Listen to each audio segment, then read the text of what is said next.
One of the hottest topics right now in Battlefield 1 is the grenade spam. And yes, I can hear you all groaning, we're definitely going to be talking about this again more as we move into the future. Since the patch that came out with They Shall Not Pass, many players have seen the changes in action to the grenade system. The resupply timer changes, the reduction of some grenades from 2 to 1 when you spawn in, and the sped up resupply time when you're near an ammo crate. All of these changes were tested in the CTE, and DICE added them to the patch for everyone now in Battlefield 1. I was kind of surprised that they put them in, after having only tested them in CTE for a couple of weeks, but they went ahead and did it anyway. The response has been, well, very strong, to put it lightly. Most players feel that the changes DICE have made haven't really made that much of a difference, and if anything, they've actually increased the issue in some places. I've noticed a lot of comments too about grenades magically appearing back in your inventory. That's what's known as the passive resupply, and how this firstly doesn't contribute to team play and is completely backwards when it comes to reducing the spam.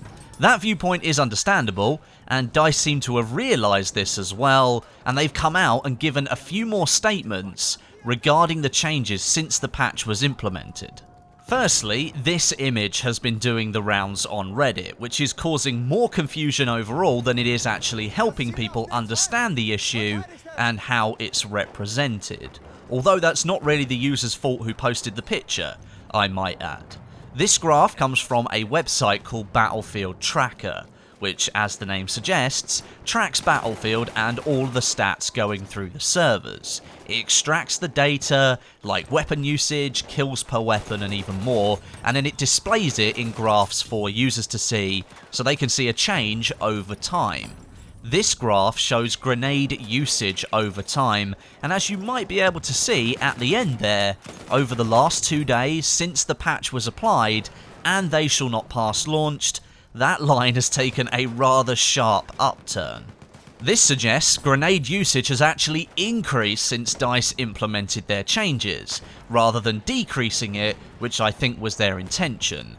However, this graph, according to DICE, doesn't show the full story. The graph amalgamates all of the data from all players across all maps, and it cannot display different results per map. DICE developer, Random Deviation, fantastically ironic name by the way, had this to say on the topic. We are, and have been watching telemetry closely on this, and so far we're seeing similar results as we saw in CTE testing. Roughly a 7% decrease in grenade throws per minute and grenade kills per minute across all of the base game maps.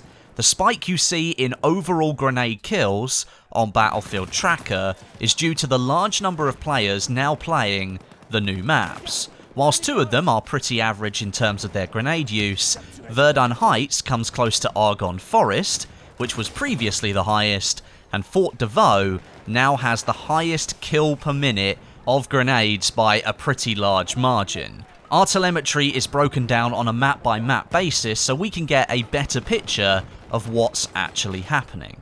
That said, we'd like a little more than a 7% overall decrease, and we'd like to address maps where grenades are relatively overused, like Argonne, Verdun Heights, and Fort de Vaux, without overly limiting grenades on the other maps. We already have further tuning of the timers and a plan to address the choke point map specifically in the works. Keep an eye on the CTE in the upcoming weeks. So that graph then is slightly misleading depending on which map you're looking at. It's technically correct, it shows grenade kills have increased as a percentage over other types of weapons that can be used in the game, but DICE has more advanced telemetry, and that shows that it's had a positive impact on the base game maps, around a 7% decrease in throws per minute and kills per minute, but the new maps like Verdun Heights and Fort de Vaux are skewing the overall data due to their inherent choke pointy infantry-centric design. It's also good to hear at the end there that although DICE have seen that 7% decrease in grenade spam generally, they don't feel that that's gone far enough, and they want to do more to address that. So how much further are they going to go then? What are those changes going to be? Well, DICE are considering adding a pause functionality to the resupply timer of grenades. This pause will be activated when you're in combat. That's to say if you're firing a weapon, throwing a grenade, or firing a gadget like the rocket gun, or if you're being suppressed by enemy players. This pause will then lengthen the time for a grenade to resupply into your inventory, whether you're near an ammo crate or not. Remember, the ammo crate accelerates the resupply of all grenades by 3 times. This does seem like another step in the right direction, but ultimately I still feel that magically reappearing grenades in your inventory doesn't make for very team-oriented gameplay. Running up to an ammo crate and getting a grenade back after a period of time was a normal thing to do in previous games, and it encouraged support players to drop those ammo packs. Now in Battlefield 1, we have these passive resupply timers that simply give you a grenade back, regardless if you're near a support player's ammo crate or not. So while I think pausing those resupply timers if you're in combat or you're being suppressed is a good idea, I do have my own suggestion of how the developers could go even further to make this system a little bit more team play oriented. Firstly, if DICE are insisting on keeping this timer system in the game, then you may as well utilise it in a much better way. The timers can stay, because I do think it should take some time for another grenade to be ready for you to use. But then add this into the equation.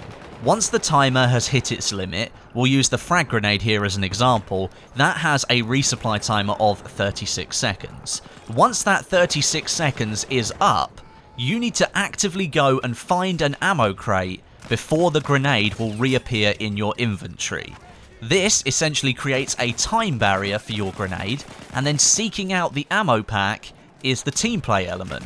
If the support player knows that the only way for another player is to get their grenades back through the ammo packs, they'd be incentivized to put them down on the ground. Not only do they get XP, but they get more ammunition behind them with their teammates being close, and if an enemy comes around the corner, it's 2v1. You're gonna win.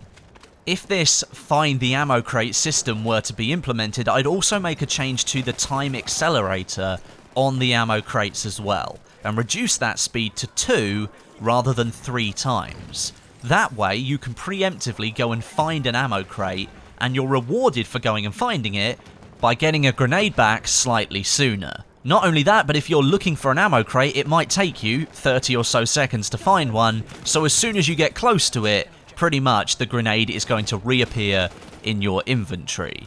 Does that sound like a good idea to you guys? It sounds sensible to me, but perhaps I haven't considered all the different angles on this solution. Let me know what you think down in the comments, and also, if you've got any suggestions of how the grenade spam could be further limited in the game, also leave some comments down in the comments section, or go into the description and I've linked the CTE Reddit post so you can go and give your feedback there if you want to. I'm still seeing lots of comments from different people both in-game and on my videos where I talk about grenade spam that they don't really feel that the grenade issue is really an issue. Maybe they're not seeing it in the same way that I am, but especially on the new map Fort de Vaux, the grenade issue is back with a vengeance. It's like playing Argonne Forest on the release of the game, with gas grenades going everywhere, incendiary grenades going off, impact grenades just blowing you up without you even realising the grenade has hit you. One final thing I will say, I think DICE need to increase the amount of time it takes you to throw a grenade.